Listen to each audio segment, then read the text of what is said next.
Social মিডিয়ায় VP নূরকে সাদিক কায়েম একটি সংবর্ধনা জানিয়েছে। এটা সোশ্যাল মিডিয়ায় ব্যাপক আলোড়ন করেছে। এখানে সবাই সাদিক কায়েমের প্রশংসায় ভাসিয়ে দিয়েছেন, একেবারে এমন কাজটি তিনি করেছেন। নিজের চেয়ার ছেড়ে দিয়েছেন ভিপি নূরকে বসার জন্য। আমার কাছে কেন জানি মনে হয় আসলে কি সাদিক কায়েম বোকা নাকি তারও নিচের লেভেলে কিছু, মানে বোকার চেয়েও বেশি কিছু।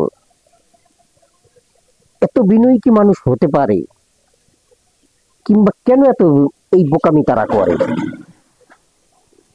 এই ভিপি নূর যদি দেখেন এর ব্যবহারটা, এইখানে সাদিক কায়েমের দাওয়াতে আসছে, এসে সাদিক কায়েম তার নিজের চেয়ারটা পর্যন্ত ছেড়ে দিয়েছে তাকে বসার জন্য। একটু খেয়াল করে দেখেন, মাঝের চেয়ারটি তাকে বসতে দিয়েছেন, অর্থাৎ কতখানি সম্মানিত তারা করেছেন।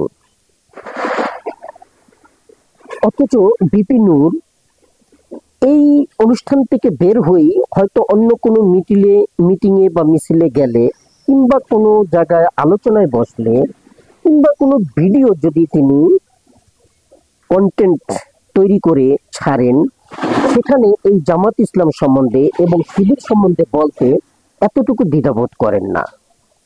তাদের সম্বন্ধে এই কিছুদিন আগে যে ডাকসু নির্বাচন হলো, চাকসু নির্বাচন হলো, জাকসু নির্বাচন হলো, রাকসু নির্বাচন হলো, এবং তাদের যে একটা ভূমিধ্বস বিজয় হয়েছে, এই জয়টা ভিপি নূরের সহ্য হচ্ছে না, এবং এই নিয়েও তিনি মন্তব্য করতে দ্বিধাবোধ করেননি। অর্থাৎ অনেকটা যদি ভেবে দেখেন যে নবাব সিরাজউদ্দৌলার ঘটনাটা যদি দেখেন, নবাব সিরাজউদ্দৌলার সাথে মীর জাফর ওতপ্রোতভাবে জড়িত ছিল। তার সাথে থেকেছে, তার সাথে খেয়েছে, তার সাথে চলাফেরা করেছে, তার সাথে উঠবস করেছে, তার সকল কিছুর অংশীদার সে ছিল, তার মন্ত্রিত্বের মধ্যে প্রধান সে ছিল। অথচ এতটা ঘনিষ্ঠ থাকা সত্ত্বেও সে বাহিরে গিয়ে বা ভিতরে ভিতরে সে ব্রিটিশদের সাথে সম্পর্ক রেখেছে, এবং তারই কারণে কিন্তু শেষ পর্যন্ত ভরাডুবি হয়েছে। তো আমি এই শিবির বা জামাত ইসলামকে বলবো, আপনারা এত বিনয়ী হয়ে কি পান আসলে? এই বিনয়ীর পরিণামে বদৌলতে আপনারা শুধু তাদের কাছ থেকে লাঞ্ছনাই পান। এই ভিপি নূরের মতন লোকেরা শুধু লাঞ্ছনা আর গঞ্জনাই দিয়ে থাকেন। তারা সবসময় বলে থাকেন জামাত ইসলাম হচ্ছে ইসলামের এই কোনো দল না, এবং তারা 1971 সালের পক্ষেরও কোনো দল না।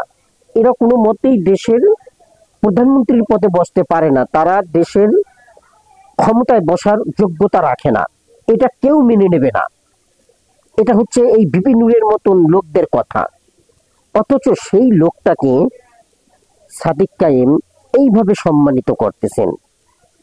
অথচ এই শিবির বা জামাতে ইসলাম কখনো দেখা যায় না যে এই ভিপি নূরকে নিয়ে তারা বিরূপ মন্তব্য করে, কিংবা অন্য কোনো দল নিয়েও যে বিরূপ মন্তব্য করে প্রথমে, এমনটা সাধারণত জামাত ইসলামের বেলায় দেখা যায় না। হ্যাঁ, বিএনপি বেশ কিছু কথাবার্তা বলে, যার পরিপ্রেক্ষিতে উত্তর না দিলেই হয় না। সেই ক্ষেত্রে এখন দেখা যায়, এই বর্তমানে কিছু কিছু জায়গায় পরিলক্ষিত হয় যে তারা উত্তর দিয়ে থাকে, এবং পরিণামে তারা অল্প বিস্তর কথা প্রকাশ করে, বাট খুব একটা প্রকাশ করে না। যদি করে তাহলে সেটা হিতে বিপরীত হয়ে যায়, অর্থাৎ বিপক্ষ দলগুলো তাদেরকে এমনভাবে চেপে বসে, মুক্তিযোদ্ধার বিপক্ষের দল হিসেবে এমনভাবে চিহ্নিত করে, এবং তাদের স্লোগানই থাকে জামায়াতের নিপাতের জন্য। কিন্তু জামাত কখনো এই কথা বলে না যে বিএনপির নিপাত হোক, কিংবা গণপরিষদের নিপাত হোক, কিংবা এনসিপির নিপাত হোক, এই ধরনের কথা তারা বলে না। এখন আমার জানতে ইচ্ছে করে আসলে যে এতটা বিনয়ী হয়ে এই সমস্ত লোকের সাথে, বিশেষ করে যে এইভাবে তাদেরকে সম্মান দিচ্ছেন, আসলে এর মূল লক্ষ্যটা কি? আপনাদের ভবিষ্যৎ পরিকল্পনাটা কি? আপনারা কেন এদেরকে মূল্যায়িত করেন? এদের চরিত্রটা অনেকটা মির্জাপুরের সাথে মেলে।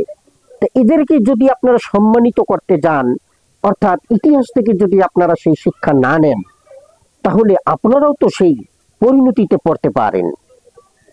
আপনাদের পরিণতিটিও খুব খারাপ হতে পারে, এটা তো দিব্য চোখে দেখা যায়। তো অতীতের থেকে শিক্ষা নিয়েই তো মানুষকে চলতে হয়।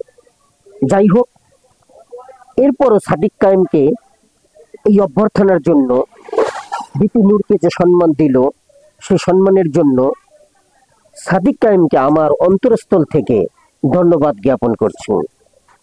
আপনারা আরো ভালো কাজ করেন বিশ্ববিদ্যালয়ের জন্য, তথা জনগণের জন্য, ছাত্রদের জন্য, এই দেশটার জন্য, সর্বোপরি এই দেশটার জন্য ভালো কিছু করেন, ভালো কিছু উপহার দেন, দুর্নীতিমুক্ত সমাজ গড়ে, এবং এই যে ডাকসু বা অন্যান্য বিশ্ববিদ্যালয়ের যে আপনারা নির্বাচিত হয়েছেন, সেখানে দুর্নীতি মুক্ত ভাবে আপনারা আপনাদের কার্যক্রমকে পরিচালিত করে এবং সম্পন্ন করে মানুষকে দেখিয়ে দেন যে আসলে দুর্নীতি মুক্ত করা যায় যদি নিজেরা সচেষ্ট হয়।